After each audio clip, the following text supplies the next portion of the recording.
Hey guys, welcome to episode 4 of the Finances in Your 20s series. Today we're going to be talking all about debt.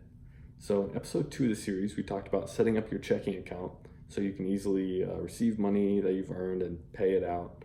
And then in episode 3, in the last episode, we talked about budgeting and making sure that you don't have any unnecessary expenses in your monthly budget that you could cut out.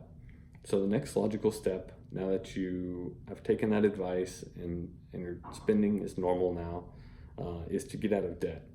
So let's start with an example. Let's say that you wanted to buy a soda, but your friend told you that if you, so he would buy the soda for you, but tomorrow you would owe him 2 sodas. You probably wouldn't take him up on that offer. You would either just buy the soda yourself or say, if you didn't have money right then, you would just say, never mind. But that's all that debt is at just a much bigger level. You're taking the luxury of buying something now that you can't actually afford, and you're paying more for that good over time, more than the actual price of that good if you could pay today in cash. So let's talk about good versus bad debt, because all debt isn't bad debt.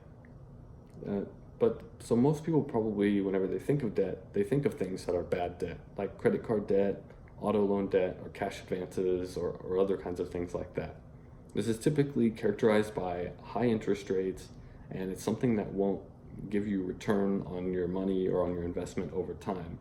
It would be like buying a new TV just because you want the latest and greatest TV, but that's not going to give you any benefit over time. You're just going to end up paying extra for it. This contrasts with something that's good debt or acceptable debt, like getting an education that will pay off over time. For example, going to dental school and becoming a professional who can earn a higher salary than they would have before. You'll eventually make money on that investment. Or maybe even buying a house with low interest rate and a decent down payment also. So why is buying a home usually an acceptable debt? Well, it's because that you might have a low enough interest rate such that it doesn't really amount to too much over time, and it's somewhere where you need to live. You might even be able to take extra money that you could apply to your house and earn a higher interest rate through some kind of investment, rather than just immediately paying down your low interest rate house payment. So some people are fine with keeping a 20 or 30-year mortgage because of that reason. But anyway, so let's just go ahead and talk about the hardest part of getting into debt, which is paying it off in the end, which is what you want to do now. So there are many opinions on this, but today we're going to talk about 2 different methods. So method 1 comes from Dave Ramsey, who's a radio show talk host. Maybe you've listened to him, but he has callers who call in and they tell him about their situation with debt or other finance concerns, and he tells them how to get out of debt and then how to build wealth in the long run. So he calls his method the debt snowball method, and it's super simple. And here's how it works. So you just take a piece of paper and you list all of your debts from the lowest total amount of that debt to the highest total amount of debt. So maybe you have a credit card loan that's $2,000 and that's your smallest debt. The idea is you attack that smallest debt first with all the possible money that you can. And all the other loans, all the other debts that you have, you just pay the minimum balance on those just to satisfy the debtor or satisfy the person that you owe the money to. And so the idea here is that you pay off that first debt really quickly, and then you can quickly move on to the second debt. And this capitalizes on the psychology of how humans normally think, where you don't feel like you're just spinning your wheels on these first few debts. You're quickly getting victories on, okay, I paid off my credit card, and I can pay off that other credit card, or I can pay off my car. And so it just capitalizes on your psychology, which is why he tells you to go this method. I just want to inject here that if you need motivation paying off your debts, or you're just interested in this method more, you should read Dave Ramsey's book, which is called Total Money Makeover. It's really simple, and he explains debt really well, and even what to do, so what you can look forward to once you're out of debt and you're actually net worth positive.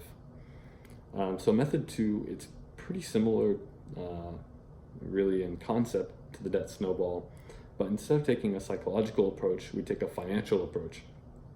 And the idea here is that you will pay down your debts in a way that will save you the most money from here onward.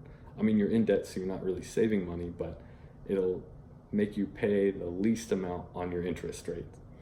So you again take a piece of paper and you list all your debts, but this time you list them from the highest interest rate to the lowest interest rate. And you attack the highest interest rate first.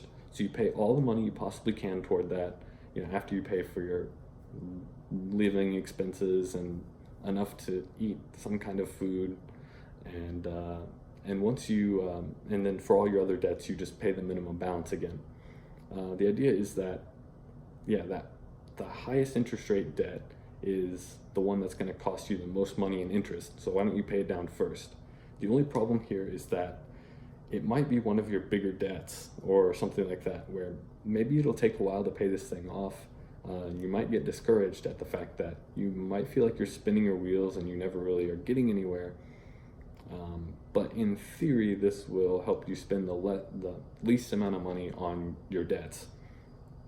And then, same as the debt snowball. Once you pay down your first debt, you apply all that money that you were paying on your first debt to your second debt. So then you just go on until you're out of debt. So let's see.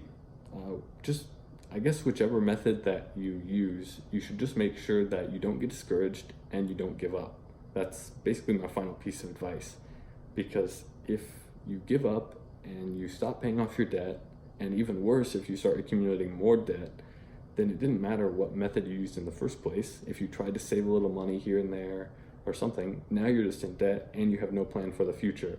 So please, whichever method that you use, just make sure that you stick with it, or you stick with some kind of method, even if you change methods, and you just keep paying down your debt.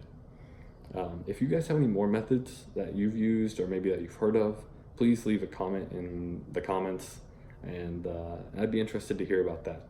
But I'll see you guys in the next video.